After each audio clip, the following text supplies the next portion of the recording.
Hi guys, welcome to the pronunciation channel. My name is Mike Tatanen. Today I'm going to show you how to pronounce the long E as in cheese and feed, and how it's different from the short I as in kit and bit. And I'm going to give you a few examples too.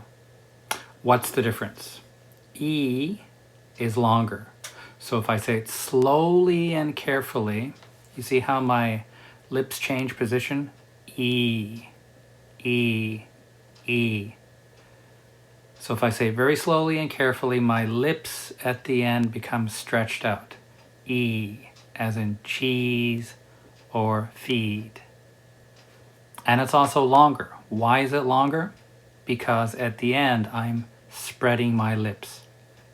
It's becoming a Y. So you can think of it as maybe two sounds in a manner of speaking. And for I, look at my lips. There's no spreading. Just I, not E. Okay?